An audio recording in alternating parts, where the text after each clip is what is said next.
Ya, assalamualaikum warahmatullahi wabarakatuh. Waalaikumsalam warahmatullahi wabarakatuh. Bagaimana kabarnya teman-teman? Alhamdulillah luar biasa. Allahu Akbar. Alhamdulillah pada pagi hari ini kita bisa melanjutkan perkuliahan mata kuliah regulasi dan pengawasan etika syariah untuk pertemuan ke berapa sekarang? Yang berapa? 9.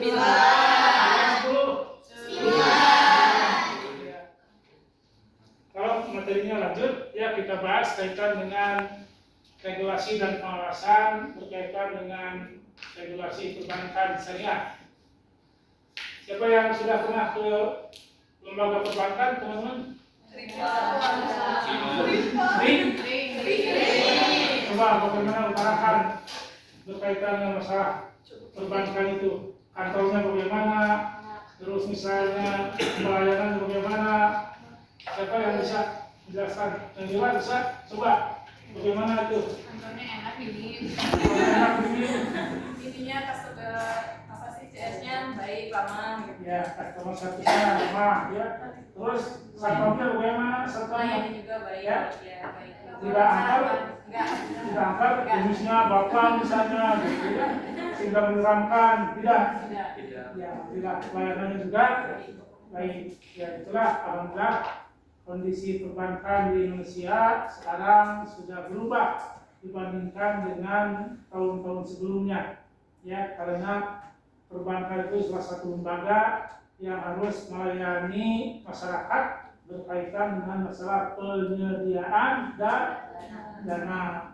Siapa yang sudah menabung di lembaga perbankan, baik perbankan konvensional maupun perbankan syariah? Sudah? Ya, kalau ada yang belum terlalu, ya. Karena itu salah satu ya kepentingan kita bahwa supaya uang kita ini aman, itu bisa disimpan di lembaga perbankan, ya, baik perbankan konvensional maupun perbankan syariah. Ya, yang alhamdulillah di Indonesia ini baik perbankan konvensional maupun perbankan syariah sudah banyak. Ya, coba sebutkan contoh perbankan konvensional apa aja?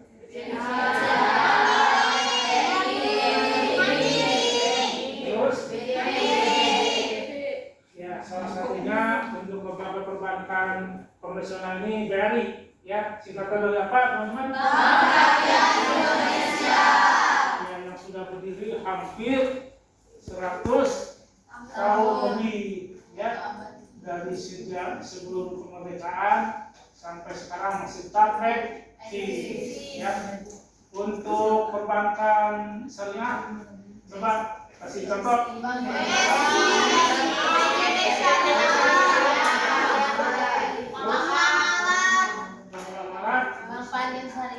Bank Syariah, terus Bank Mega Syariah banyak ya, baik yang milik pemerintah BUMN maupun juga yang dimiliki oleh swasta, ya. Ada yang sudah tahu kata bank itu berasal dari bahasa apa, teman-teman?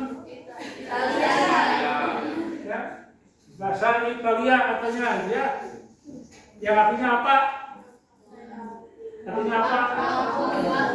Bangku, ya, bangku, ya, karena waktu itu di awal-awal berdirinya pelayanannya itu, ya, petugasnya atau pegawainya duduk di bangku, ya, bangku, ya, disingkat jadi bangku, ya. Dan berdasarkan Undang-Undang Nomor 10 Tahun 98, ya, tentang perbankan, bahwa kegiatan dari usaha perbankan ini ada 3, ya.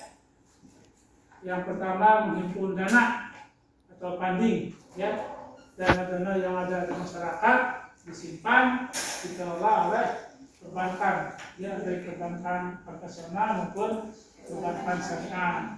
Yang kedua menyalurkan dana financing, ya, setelah dana dari masyarakat tersebut dikelola, ya, oleh perbankan tersebut, selanjutnya disalurkan kembali kepada masyarakat, kepada para pelaku usaha yang membutuhkan dana ya untuk mengembangkan usahanya. Ya. Kalau seandainya dana yang berasal dari masyarakat tersebut disimpan, tidak disalurkan, bagaimana kondisinya teman-teman? Uang yang ada di perbankan itu, di perbankan itu kalau disimpan, tidak disalurkan kepada masyarakat, bagaimana kondisinya? Ya, kalau mengendap tidak diberikan kredit kepada masyarakat, bagaimana kondisinya? Ya, kalau disimpan, kalau disimpan berarti ya, tugas pokok dan fungsi dari perbankan tersebut sudah menyalahi sesuai dengan Undang-Undang Nomor 10 Tahun 1995 perbankan. Ya, jadi harus disalurkan, harus dimanfaatkan, harus bagaimana diberdayakan dana tersebut oleh masyarakat ya untuk membiayai berbagai jenis usaha ya berkaitan dengan pinjaman ini ya.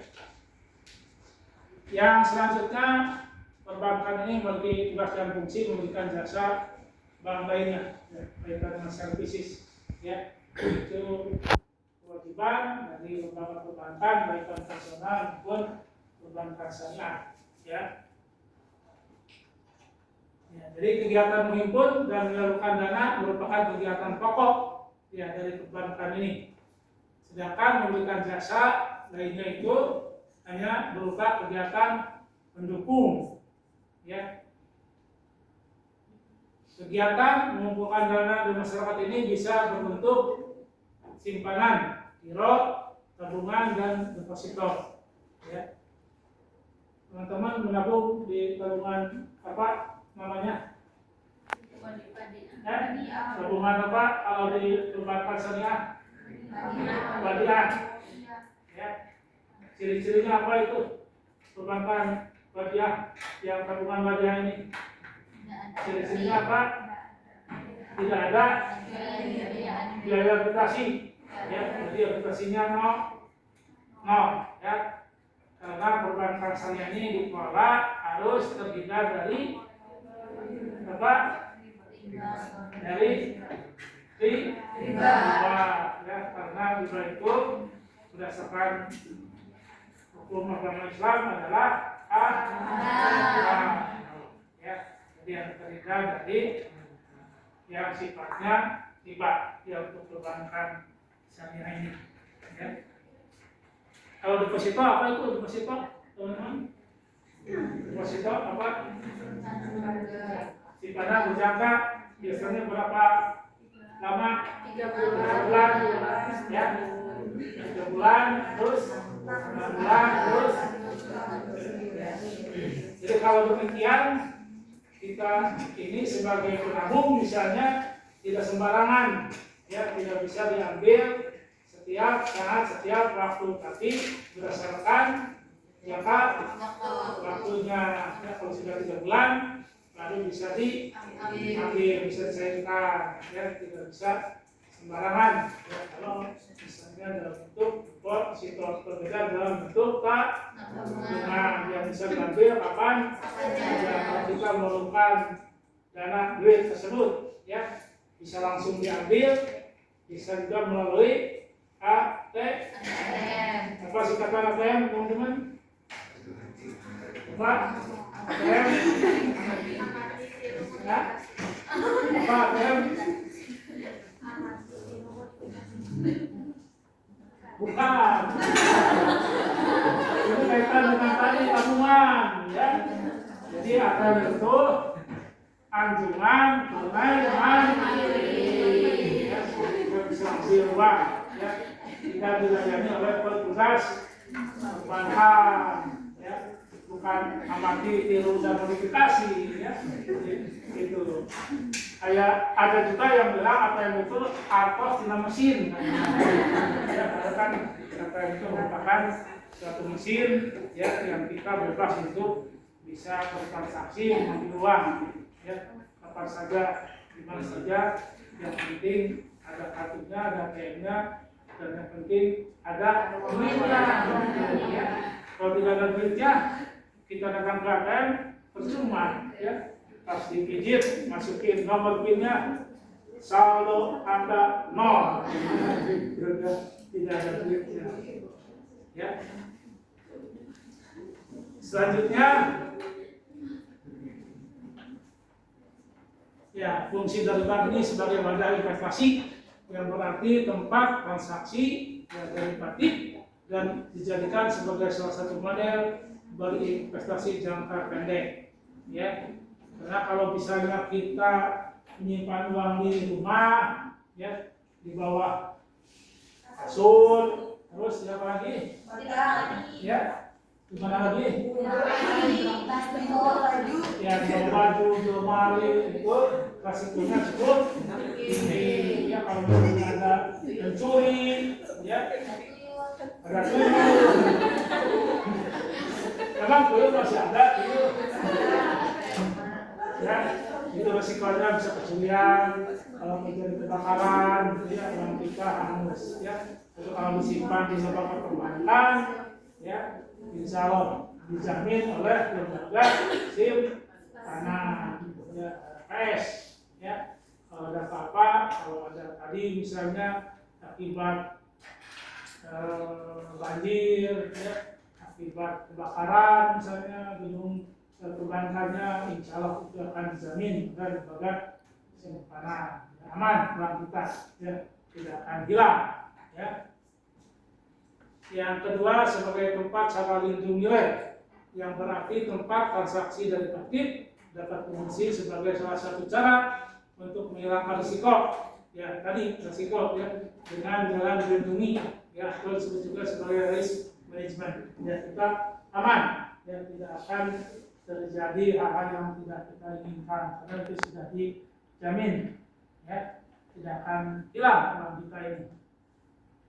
Yang berikutnya sebagai pusat informasi harga, yang berarti tempat transaksi derivatif dapat berfungsi sebagai sarana mencari atau memberikan informasi tentang harga barang komoditi tertentu di kemudian hari. Ya, dan juga fungsi spekulatif, yang berarti tempat transaksi derivatif yang dapat memberikan kesempatan spekulasi, ya, sifatnya untung-untungan terhadap perusahaan dan pasar dan transaksi derivatif sendiri, karena ada yang ditentukan kaitan dengan suku bunga, ya, misalnya pinjaman kita itu tidak tetap, ya, dinamis, mengikuti berkaitan dengan masalah suku bunga, ya, dan juga memang ada yang tetap, ada yang peak, ya, juga misalnya tidak berubah tiap bulannya, misalnya 5%, 7%, 4%, ya, tergantung pada kebijakan dari perbankan, ya. Mungkin itu sementara materi yang bisa disampaikan, nanti kita bahas lebih lanjut, kita diskusi lebih lanjut, ya. Kalau misalnya ada yang belum dipahami, silakan untuk bertanya. Ada yang mau bertanya, silakan, bebas, mumpung bertanya itu belum bayar, ya. Kalau bayar kan, ya, mahasiswi punya duit enggak? Kalau sertifikatnya 100.000 mau enggak? Ya, makanya mau masih gratis, ayo silakan kalau ada yang ditanyakan, ya. Cukup?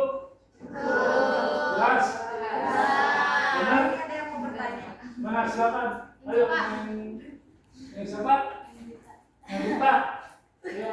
Ingin bertanya, Pak, bagaimana jika suatu bank juga menerapkan dari undang-undang yang tadi, apa konsekuensinya atau nanti hukuman dari menjalankan tugas? Ya, sesuai dengan Undang-Undang Nomor 10 Tahun 98 tentang perbankan, ya, pengawasan berkaitan dengan masalah lembaga perbankan ini sekarang ini, ya, merupakan kewenangan otoritas jasa keuangan atau OJK. Ya, kalau dulu sebelum lahir undang-undang perbankan yang baru itu diawasinya oleh Bank Indonesia. Ya, sekarang sudah diberikan kewenangannya kepada otoritas jasa keuangan. Ya, itu bisa dalam bentuk ada misalnya peringatan, ya, peringatan tertulis dari OJK. Ya, kalau seandainya lembaga perbankan tersebut menyimpang atau tidak sesuai dalam melaksanakan tugas pokok dan fungsinya. Ya, nanti tahapan prosedur itu sudah ditentukan, sudah diatur oleh otoritas jasa keuangan. Ya, misalnya ada peringatan tertulis ke-1, ke-2, ke-3 misalnya. Ya. Dan biasanya kalau sudah diperingatkan oleh otoritas jasa keuangan, ya biasanya turut mengikuti, ya, karena takut misalnya lembaga perbankan tersebut tadi kena sanksi, ya, bisa dibekukan izinnya, ya.